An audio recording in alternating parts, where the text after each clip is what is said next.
तो भाई इस वीडियो में ना केवल कॉमिक्स या सुपर हीरोज के बारे में जानने मिलेगा, बल्कि बहुत ही आसान शब्दों में या फिर कहें कॉमिक्स की भाषा में ही आपको NFT means non fungible token और ब्लॉकचेन के बारे में भी जानने मिलेगा, क्योंकि ये NFT कॉमिक्स और एक इंडियन सुपर हीरो का ही है जिसे ग्राफिक इंडिया, पॉव एंटरटेनमेंट और ऑरेंज कॉमेट ने मिलकर शुरू किया है। और कहीं ना कहीं ये अपने आप में एक पहला इनिशिएटिव है जो डेफिनेटली और भी कॉमिक्स क्रिएटर को इंस्पायर करेगा, स्पेशली इंडियन कॉमिक्स क्रिएटर्स को जो बस कॉमिक्स को प्रिंट और रीप्रिंट तक ही सीमित रखते हैं या फिर रखना चाहते हैं। और यही नहीं, एज ए कॉमिक्स फैन या कॉमिक्स रीडर भी जिन्हें अगर शेयर मार्केट, NFT और क्रिप्टो करेंसी जैसी चीजों के बारे में अच्छी खासी नॉलेज है, तो चक्रवर्ष के इस स्कीम का फायदा उठाकर आप आने वाले कुछ सालों में अपनी इन्वेस्टमेंट को कई गुना ज्यादा भी बढ़ा सकते हो। वो कैसे, वो आपको मैं इस वीडियो में बताऊंगा। बट सिंस ये कोई प्रमोशनल वीडियो नहीं है, बल्कि ये एक इंफॉर्मेटिव वीडियो है जिसका मकसद केवल आप लोगों को अपडेटेड रखना मात्र है। तो इन्वेस्टमेंट आप अपने नॉलेज,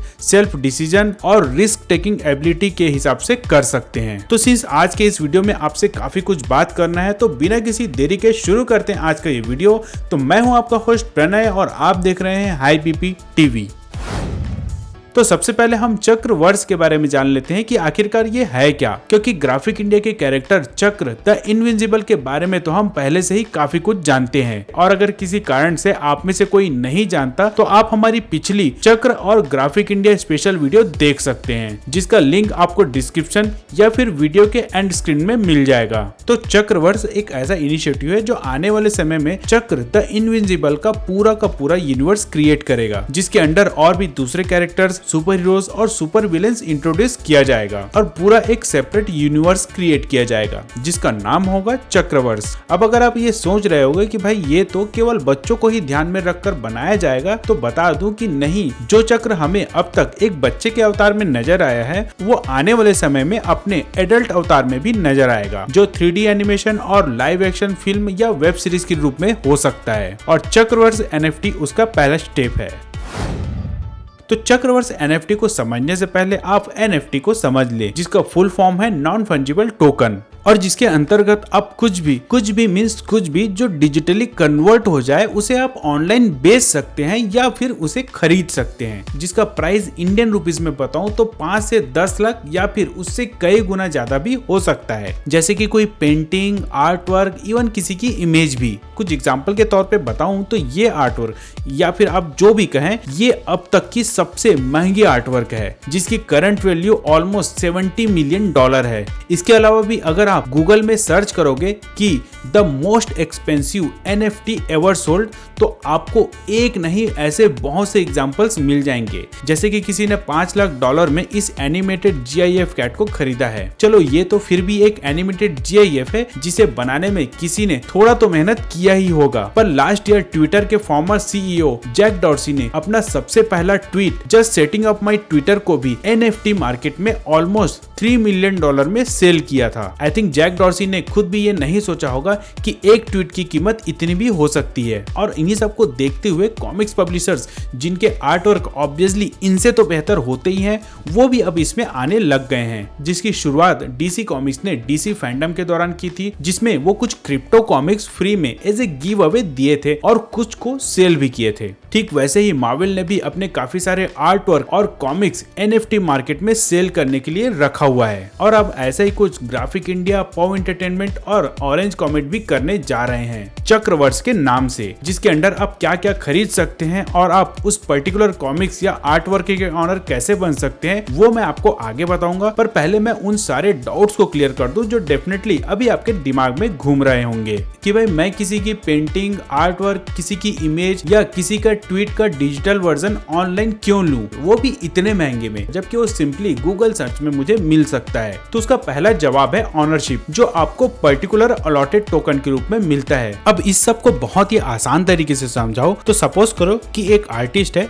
या फिर एक कॉमिक्स पब्लिशर है जो अपना कोई एक art work NFT market place में बेचने के लिए लिस्ट करता है। वो जैसे ही उसे मार्केट प्लेस में लिस्ट करता है, ब्लॉकचेन की बदौलत उसे उस आर्ट वर्क की एक यूनिक ID मिलती है, जिसे हम टोकन बोलते हैं। आप उस यूनिक ID को कुछ ऐसे ही समझ सकते हैं जैसे हमारे आधार कार्ड में एक यूनिक ID होता है, पूरे इंडिया में बस एक। ठीक वैसे ही उस यूनिक टोकन नंबर के जरिए कोई भी उस आर्ट वर्क का डिजिटली ऑनर बन सकता है। आई नो, ये समझने के बाद अब आपके दिमाग में एक और सवाल आया होगा कि भाई इसकी ऑनरशिप लेकर मैं क्या करूं? क्योंकि हम इंडियंस पैसे की बड़ी कदर करते हैं और उसे बहुत ही सोच समझकर खर्च करते हैं, तो वो भला किसी डिजिटल कॉमिक्स या फिर किसी आर्ट वर्क या पेंटिंग में 20 से 30 लाख इन्वेस्ट कर उसकी ऑनरशिप क्यों ले? उससे अच्छा वो कहीं 1000 स्क्वायर फीट में घर बना लेगा। ये देखकर कम से कम रिश्ते तो जल्दी आएंगे क्योंकि वो दिखता है। अभी ये इमेज का टोकन लेकर किसको इम्प्रेस करूं? होने वाला ससुर भी पहली फुर्सत में ही गेट से वापस भेज देगा। तो यहाँ सीन में आता है क्रिप्टो करेंसी मार्केट, जो शेयर मार्केट की तरह ऊपर नीचे होते रहता है, पर लॉन्ग टर्म में तो ऊपर ही जाता है और ऊपर जाता ही रहेगा। और आप इसी मार्केट में एक डिजिटल आर्ट वर्क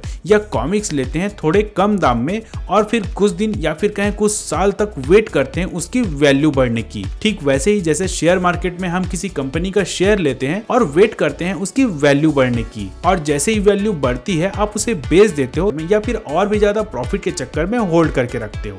अब इस डिजिटल आर्ट वर्क और कॉमिक्स की वैल्यू बढ़ना दो चीजों पे डिपेंड करता है। पहला क्रिप्टो करेंसी की वैल्यू पे, जिससे आपने ये खरीदा है, जो मार्केट के हिसाब से बढ़ता या घटता रहेगा, और दूसरा उस कॉमिक्स या आर्ट वर्क की वैल्यू पर, जो डिपेंड करता है उसकी फ्यूचर पॉपुलैरिटी और ग्रोथ के ऊपर। फॉर एग्जाम्पल मार्वल डीसी की कॉमिक्स जो एक समय में चंद पैसों में मिलती थी, आज उसकी वैल्यू लाखों में है, और कुछ special comics like first edition, signature edition, ये सब तो करोड़ों में जाती है। कुछ वैसे ही प्लान चक्रवर्ष के लिए भी किया गया है, जहां आप फिलहाल तो इनके 7000 यूनिक आर्ट पीसेस, चक्र के 3D मॉडल पोजेस जो फिलहाल अभी अंडर प्रोडक्शन में है, डिजिटल कॉमिक्स और 2 animated comic book covers bidding के दौरान ले सकते हैं। सिंस ये सारे कलेक्टिबल होंगे तो आप इसे अपने लिए भी खरीद सकते हैं या फिर खरीद कर इसे सेल करने के लिए इसकी वैल्यू बढ़ने का इंतजार भी कर सकते हैं। अब सवाल ये है कि इसकी वैल्यू बढ़ेगी कब? क्रिप्टो करेंसी के वैल्यू की बात छोड़ दें तो आने वाले समय में चक्र के लिए ग्राफिक इंडिया और पो एंटरटेनमेंट मिलकर काफी सारे 3D एनिमेटेड सीरीज और लाइव एक्शन फिल्म प्लान कर रहे हैं, जो 100% इसकी फैन फॉलोइंग और बढ़ाएगा,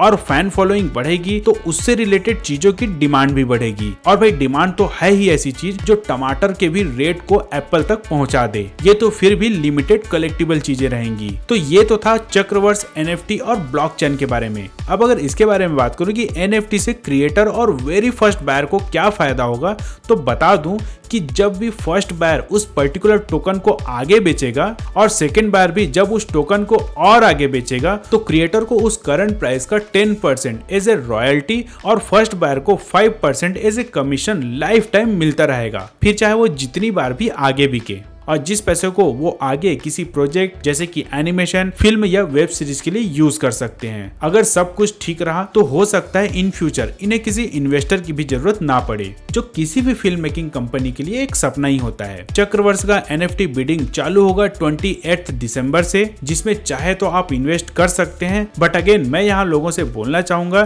कि पहले आप इसके बारे में और भी अच्छे से जान ले। आपको YouTube में बहुत सारे ट्यूटोरियल्स मिल जाएंगे। NFT मार्केट प्लेस को अच्छे से समझ लें, ब्लॉकचेन के बारे में अपना नॉलेज और बढ़ा लें, और एट लास्ट अपने रिस्क एबिलिटी के हिसाब से इसमें इन्वेस्ट करें। तो देखा आपने, अपनी छोटी सी छोटी चीज को भी कैश करने के कितने सारे तरीके हो सकते हैं, बस जरूरत होती है समय के साथ चलने की। फिलहाल तो मेरा समय हो गया है चलने, वीडियो बंद करने का।